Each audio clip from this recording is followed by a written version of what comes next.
Cheers. Cheers. Tequila, lime, soda. Easy. Perfect. Baccarat glasses. Ooh. I might have paid you. Those were a gift. I wouldn't buy $220 glasses. $220? Yeah.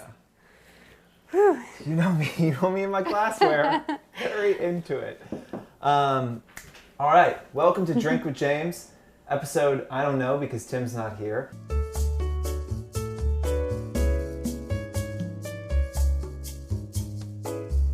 But it is Drink with James Cribs edition. We're in my house. I didn't feel like going to the office. We got Michelle from Michelle Takes Aim here. I've been trying to get her on. Take Aim, sorry. I do take aim. I've been trying to get her on the show for about a year and a half now, I think. Yeah. We went to Palm Springs together last summer, and we drove back. We did the drive from Palm Springs to LA, and we talked a bit about your Instagram. And you said some things that stuck with me since then, and blew my mind. And it's been really interesting to see your growth. It's been really interesting to kind of see how you've reacted to some of the changes in Instagram. You guys are about to get some fucking fire rain down on you. So you're welcome. It's Sunday. We're here anyway. Michelle works every day. So thank you for being here. Thank you for having me. Yeah, I think the first thing is just kind of how did you get into this? Vaguely. I know it's been 5 years, right? Mm-hmm. So that's a long story. Yeah. But just what made you start the Instagram? Yeah. 5 years ago, I was kind of dabbling in the fashion industry.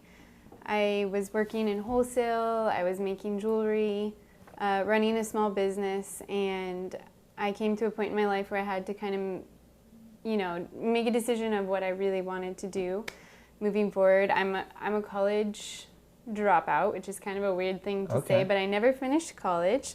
Aaron's raising his foot. Aaron's excited. Guest directing here. He's also a college dropout, and we've got 3 or 4 college dropouts in Fohr as well. Yeah. So you're in great company. Honestly, I am not the type of person to drop out of college, but I fell into kind of like a career path before I finished college, so I just ran with it, and I learned from experience and just getting involved in what I wanted to do.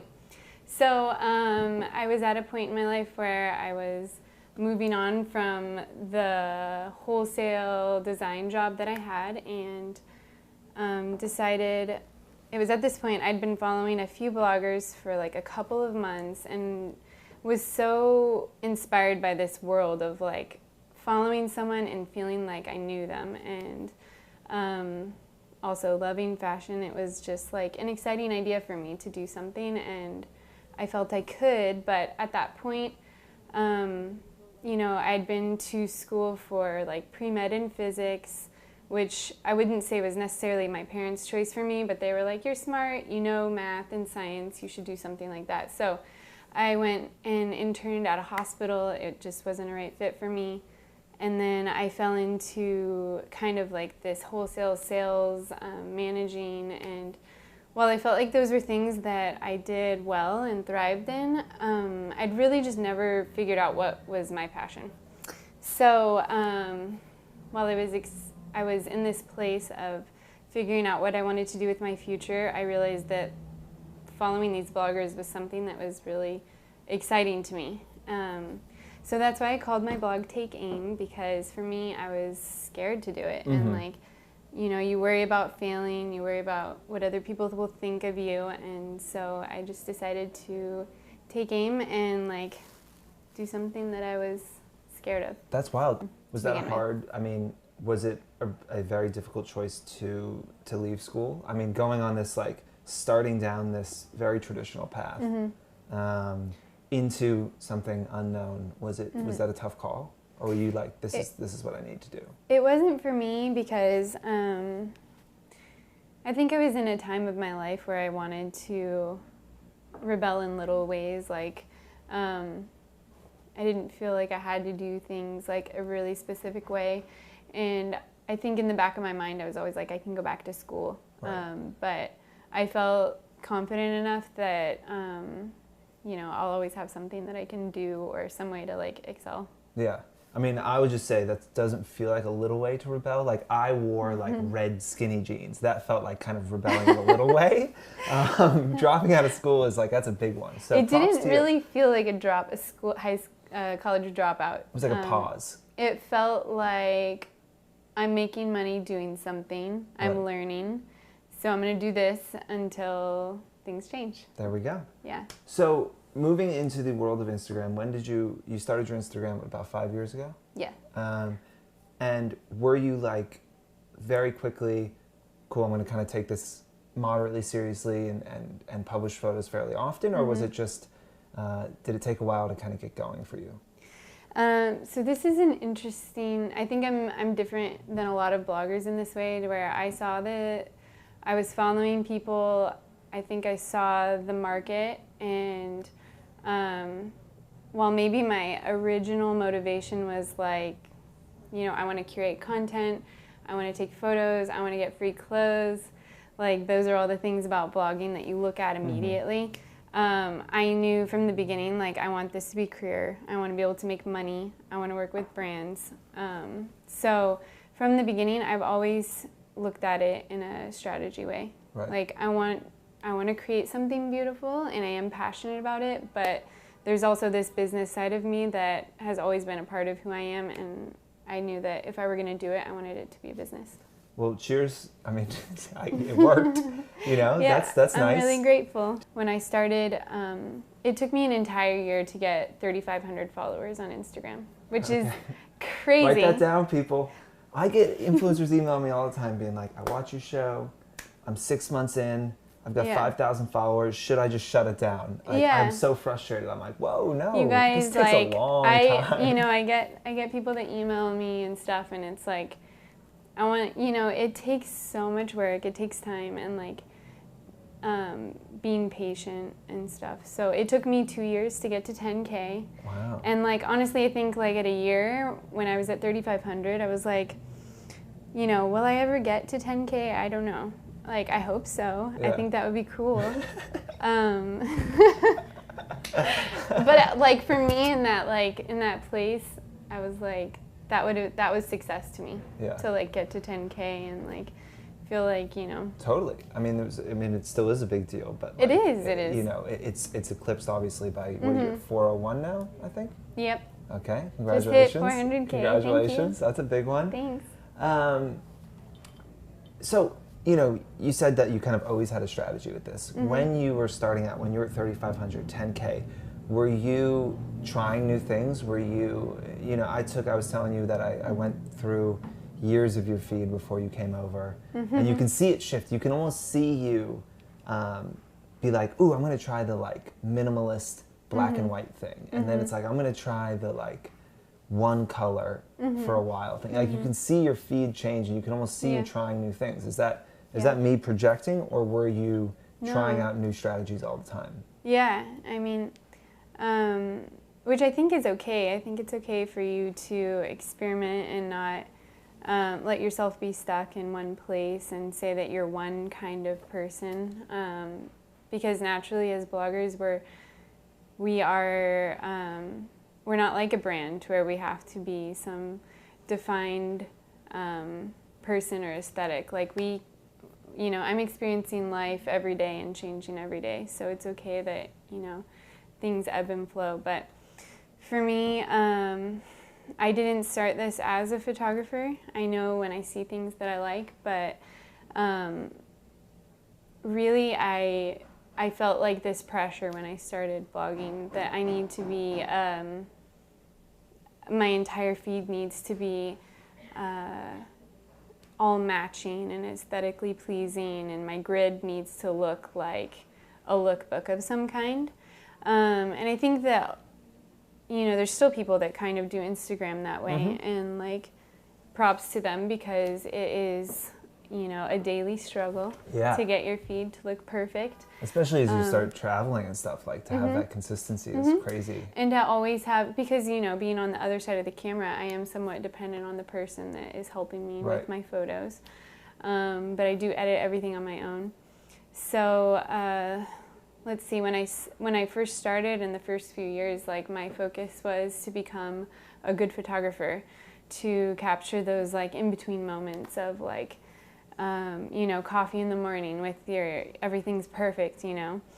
And I did Instagram that way for a few years.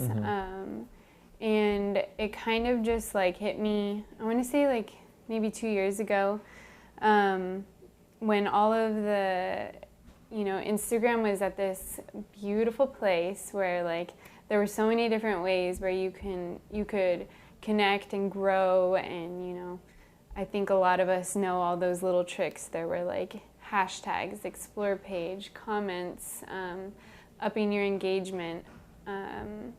If you could get, you know, within a certain amount of likes, you'd hop in, you know, even having like someone with a lot of followers liking your I remember when Jessica Alba liked one of my photos and suddenly it had like double the likes any of my other photos had. And I was like, you know, that's how Instagram used to work. And it was beautiful, honestly. It was chronological. I loved it. It was no chronological, you know. It's just like if you were starting out today, like, what would you do? I mean, a lot of people watching the show are you know, under 10,000 followers, or they're just starting out. This world is a lot more difficult than it was when you started, probably. So what would you do today if you were starting? How would you think about it? I think it's harder and it's easier. There's like two sides of it. Like I told you guys, it took me 2 years to get to 10K. It took me like 2.5 to 3 years before I ever had like a brand partnership of any kind.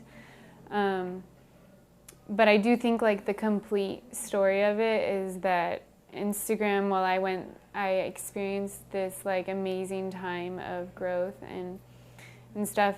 Instagram has changed a lot, and like I can tell you, you know, in the last month maybe I've only gained like 8,000 followers, which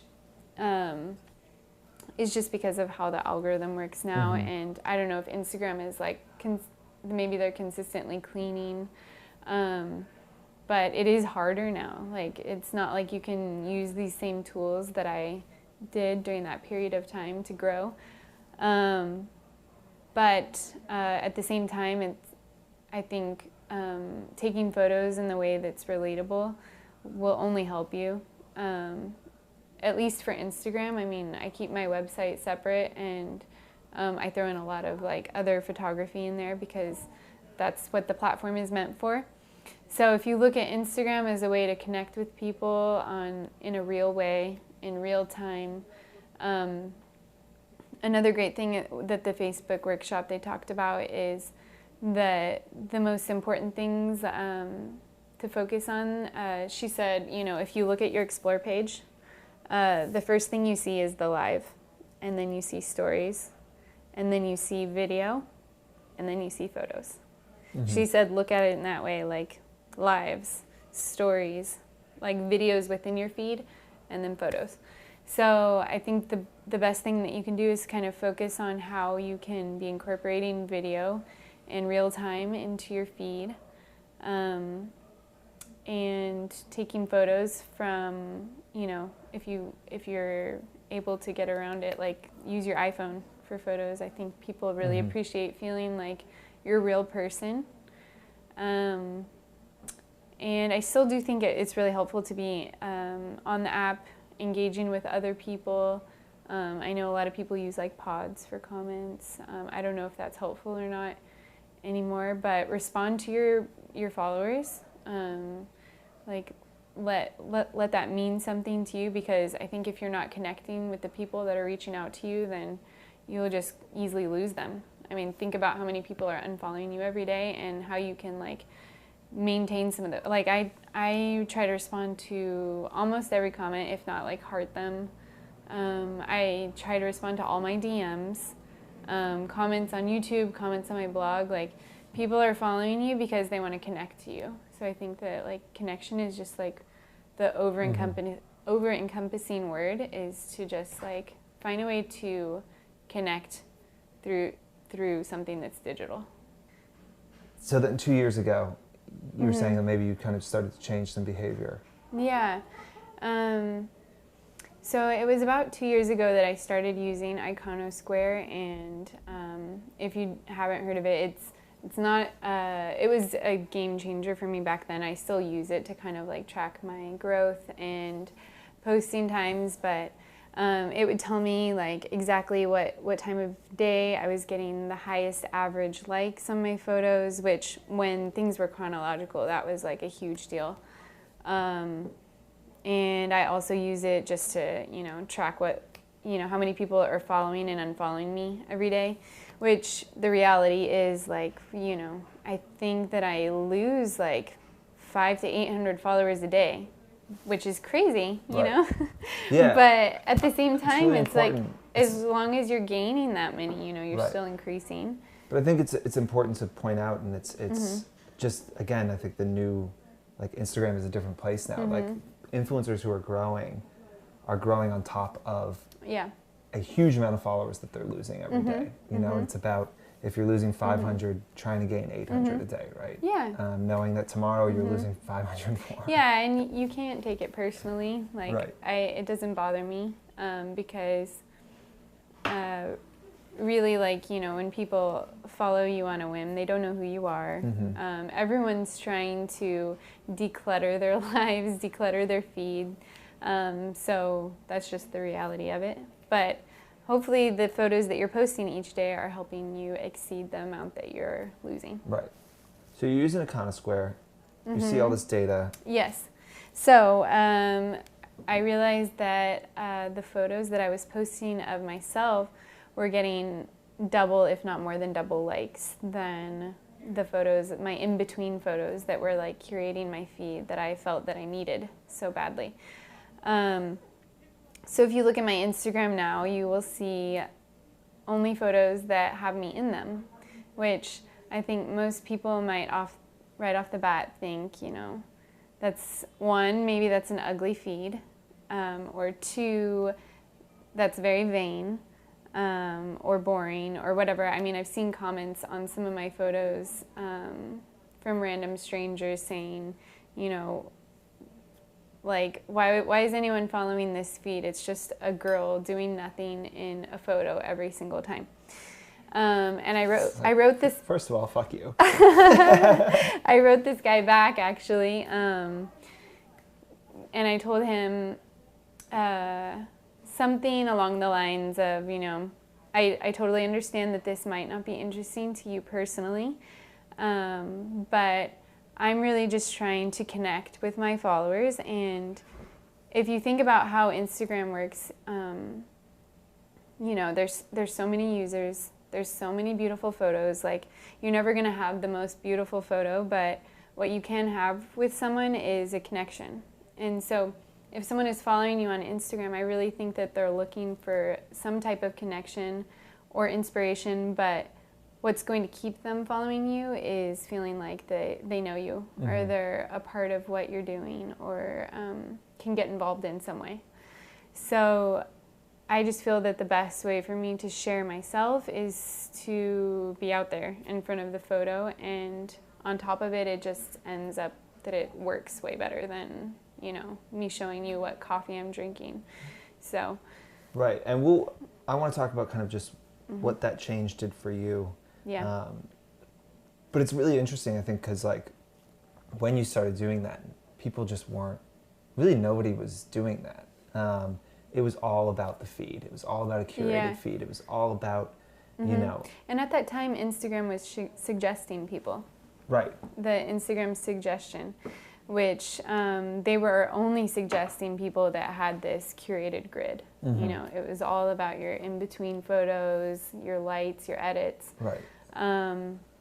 Which I think ultimately ended up hurting the people that got suggested, because here they have this like influx of followers, yet their likes are so low, So I think when Instagram stopped doing that, it was probably a really good thing. Right. Even though like my goal the entire time was to get suggested, I never did. But I'm grateful for it now. Yeah. And I think we see it working really well with YouTubers, right? Like, I think the other thing that's interesting is it's not just that it's a photo of you every day, but a lot of times it's like face. Exactly. Another thing that bloggers don't do is look at the fucking camera. Most of them are looking to the side. Most of them are doing something to block their face. But you're like, most of the time you're looking straight to camera. Yeah. And it's waist up a lot of times. So it's very close, and it's really intimate in the same way that a YouTube video of somebody looking straight at the camera is intimate. And those YouTubers have crazy engagement, to your point, because people feel like they know them, they feel connected to them in a way that you don't when, you know, a Blair Edie, who I love her feed, but you know, it's very much an inspirational, you know, kind of aspirational thing, and less about, you know, what do you know much about her life? Probably not. You know, other than the fact that she's got crazy style. Yeah, exactly. Yeah, and that was me just coming to terms with who I am as a person. Like, I'm not the photographer. Like, I'm not, you know, the most elite fashionista out there. Like, I feel like I am the day-to-day girl, and I'm just out there, you know, trying to find the cutest clothes, the cutest coffee shops, and like I feel like the best way that I can share that is just by being relatable rather than trying to kind of look like, you know, I have it all figured out. And so when I do take my pictures, like I think that you know, looking at the camera, trying to show you guys like that I want to be connected to you, and then also, you know, you can take photos in a million different angles, and I know that my feed isn't the coolest and best photography, and I'm not trying to get the coolest angle. I'm trying to get an angle that really shows the perspective of being in the moment with me. So, which typically is directly across from where I'm sitting or standing. So. And what was I going to say? I have something. Hold on. There are a lot of girls doing this now, and there were when I started as well. I didn't really like start this in any way, but I did notice when with Iconosquare you can track people and stuff. But I noticed that the people that were doing this type of photography, which is another question that I get a lot, is I use my iPhone like 99% of the time on my Instagram because the photos are flatter. They feel like in the moment. I didn't go out and shoot on this like professional camera, put it on my computer, edit it, and then upload it to Instagram. It was just in the moment. And I feel that there were a lot of girls that have been doing this in the last couple of years, and they're really the ones that have grown like the fastest in the last couple of years. And then you know, how do you, I asked the question, but I kind of know the answer, but do you then, because the photos are you know, and because, you know, you don't take the photo of the sunset, or you don't take those kind of normal blogger photos that you get, do you rely on captions more to kind of tell a little story of what you're doing? Hey guys, today I did this, or whatever. Like, what's your kind of strategy on captions? Honestly, I think captions are almost become secondary. Like, I mean, I still try to share as much as I can personally in my captions, but it's so much easier to express what's going on in a photo that's in the moment in a location than if I was just putting up a photo of some palm trees. Right. I feel like that's way harder to caption. It's like, where am I pulling what am I trying to say to you with these palm trees? Because likely this photo was taken like a month ago, and I'm just using it because I don't have anything else to put up right now, you know? Yeah, and I think you do a good job though of being like, kind of just very conversationally like, this is my day. This is what I'm doing. Like I took this photo at this coffee shop. I'm about to go do this thing. And you do feel like following you. I feel like I know a little bit about what you're doing. It's like taking someone along with you. Right. Them feeling connected, which I am. I feel like this next few months, my biggest challenge, being in front of a video camera is very difficult for me. Like right now, this is okay because we're talking about like numbers and like, I mean, maybe you see like the pre-med physics side of me right now, where it's easy to talk about things that I know. Right. But if, you know, I'm trying to do a vlog or something, like I just get really shy. Yeah. So, but I'm gonna try. I'm trying to get into the video seen, because really, if it is all about connection, like, what better way? What better way to share? I can only show so much in these photos that I'm taking each day. So that makes sense. So we know what you did. So when you switched over from that, when you switched from, you know, kind of those filler photos and things like that to the photos of you with the iPhone, all that kind of, what happened? I started to see like so it's a couple years ago. So in the last year, we all know that like the algorithm changed for Instagram. It's been really difficult to grow in general. But before this last year, I had like a solid year of, you know, trying to post these photos in cool locations, because, you know, I'm not sure why any of us really thought that like a white wall with a shadow was more exciting than like going to, you know, a beach or on a street and like seeing someone in real life, you know.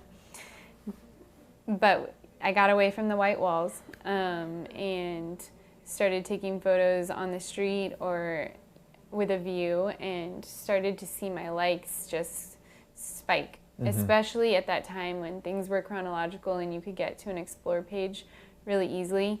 I would see an exact, like, I would see like directly like a photo that would get twice the amount of likes, because maybe it was at a peak time during the chronological phase, or maybe it was just like did really well for me as far as like it was a beautiful view in New York, and it would get double the likes, and I would wake up the next morning with like sometimes 1,500 followers more, which is just crazy. Yeah. Right? So I rode that wave for like a good year.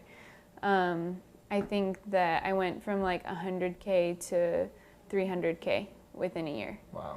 So, yeah, right. And it was nice. It was crazy growth, and you have insane engagement, and you have for a while now. You know, to the point where I think I've told you this before, but I've been around other influencers, and people are like, I think she buys her followers, or I think she buys her likes, and you know, amazing. You have a fantastic follower health graph on Fohr card. Thank like, you. Verified, authentic. Like, I appreciate the Fohr card verification. I think it's cool that you. But I think, you know, the interesting thing was, I think other people in the industry were looking at it being like, how is that possible? Yeah, they were struggling to grow. They were struggling to get engagement, and they were just like, but she's just posting an iPhone photo of herself, and you're like, that's the point. Yeah. Like, that is what's working. Yeah, exactly. And you know, I can take the credit for this. Like, I had a few friends, and we were all experiencing the same thing. Like Brittany from Thrifts and Threads, and a few other girls, and you know, we would just talk about it and compare, and like,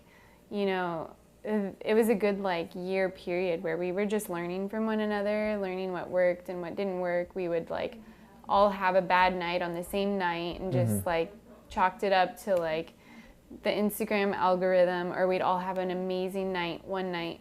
I mean, I think that it's coming up on a year. I was in Paris for Fashion Week, coming up almost a year ago, since we're here during Fashion Month, and me and 3 other girls, Brittany was one of them, we took a street style shot in Paris Fashion Week, because we'd noticed that when we all post at the same time, tag one another, like and comment on one another's photos, something happened, and like it was happening a lot, like about a year ago. So Brittany and I were staying in the same hotel at that time, and we just realized, like, for some crazy reason, I got like 9,000 followers in 1 week. Wow. And it was just off of, you know, I had one Eiffel Tower photo, which at the time, I think my likes were averaging around 8,000 or 9,000. So this was about a year ago, maybe 7,000 or 8,000. And for some reason, this one photo got 26,000 likes. Whew. And I have no idea what happened. Like, it was an Eiffel Tower. Right. And that was all I could chalk it up to, you know? Right. And direct correlation, like, because that day, somehow I got 2,500 followers. So you knew that, like, something about this photo being really likable meant that I was getting a lot of followers. Right. So after, like, experiencing these things, it just kind of clicked. Like, you know, it doesn't help me to put up a photo that isn't going to do well, because I'm going to lose followers regardless every time I post. Right. But if I'm not posting a photo likable enough to get new followers, I'm hurting myself. That's great. You know? I mean, yeah. That's where the great. like quality over Right. quantity. Yeah. And how often are you posting?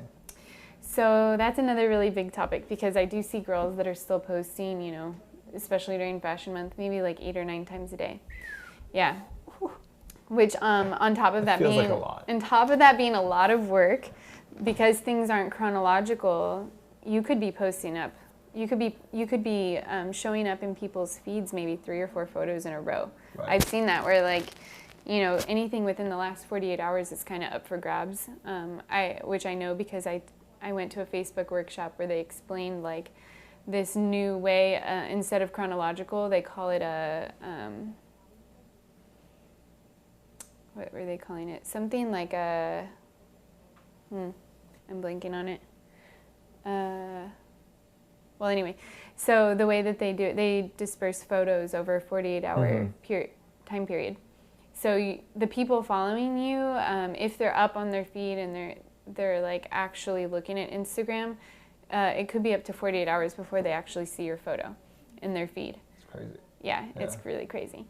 So there's a chance, like I'll see it all the time where girls, like maybe it's a photo they posted the day before, but they'll be like back to back on my feed. Right. So imagine if you're posting 9 times in 24 hours, like you're just overloading people and giving them that many opportunities to unfollow you. To be like, I'm over this. Yeah. Yeah.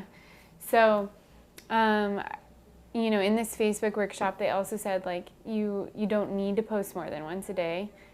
Because of the way that they're releasing these photos. So there's days, you know, I have brand partnerships and stuff, so I have to post more than once. And I don't want it to just be, you know, ads in my feed.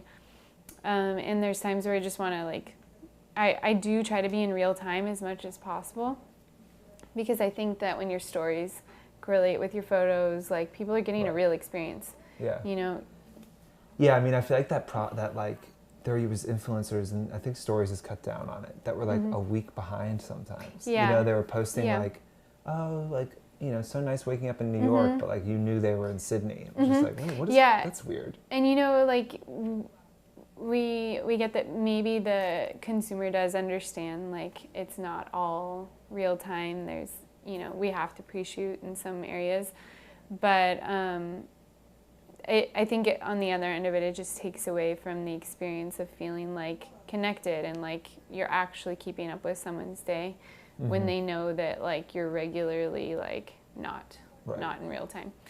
So it just feels more like in a magazine, and like that's beautiful and great, but I think what thrives on Instagram is feeling like you're keeping up with someone. So the connection. Okay. So to answer your question, like once a day is great, twice a day is like the max. I will not post more than twice a day. That makes sense. And you still do the time of day thing, or does it just not matter as much anymore? It doesn't matter as much anymore, but I still do notice like if you don't have an Iconosquare, I think it's still really helpful to get it. I notice like peak times throughout the week, and so I try to stick to them. But my biggest like the rule of thumb is that I try not to post within 10 hours of another photo. Just because I've noticed like the second that I post another photo, this previous photo just stops getting likes altogether. So it's like it like cuts it out of the feed, and then they have this new... The new one that they're pushing. The new one just gets pushed. So again, if you're posting 3 or 4 photos in a day, you're kind of cutting the legs out of 2 or 3 of them. Yeah, so your average likes are going to be like so much lower. But then if you were to let one go for a few days, you would see it just will keep going. This is great. I mean, I knew that you geeked out about this stuff. Yeah. One, I don't think I knew what a nerd you were. I'm a nerd. I went to school for physics. But 2, I mean, it's just, it's interesting because it goes counter to a lot of advice that I've heard. It goes counter to probably some advice that I've given. And I think it's a really interesting case study in another way to do it, you know, and I think that's fantastic. I might take I might take the Michelle challenge and just post iPhone photos for a week. I'm interested to Do see, it. you know, because And like photos of you. right, One maybe I'll do a week. The day this is published, I'll do a week of photos of me Yes. on the iPhone. And we'll see what how you're it doing goes. that day. Okay, I'll take And the see challenge. what happens. I'll take I the mean, challenge. I guarantee you that people that know you are going to feel like excited to see your photo, and they're going to like it. Like, they will definitely have more likes. Okay. I'll tell you that. All right. We're going to take the challenge. We'll see. Thank you right. so much for joining. Thanks for Yes. coming to my house. Thank you guys for coming to my house. It's now time for you to leave. It's now time for all of us to leave. Oh, I have one more thing. She's got one more thing. Because I put this in a few of my blog posts where I talk about, I want to make more to help people understand things, but you can feel free to email me at hello@takeaim.nu, and I do respond Tim will put that up right here. I do respond to all my emails, and if you have questions, I love to help. Okay. Email her, not me. I respond to about half of my emails, so. It's like my OCD side. I like have to respond to people unless it's a creepy DM. Right. I will not respond. Creepy dudes, stay away. Email Aaron at Aaron is no. Just kidding. Do you have anything else? Yeah. Do you have something else? No. Okay. Thank you so much again. Yeah, if you thanks. don't follow her, you're an idiot. That's all, and we'll see you next week.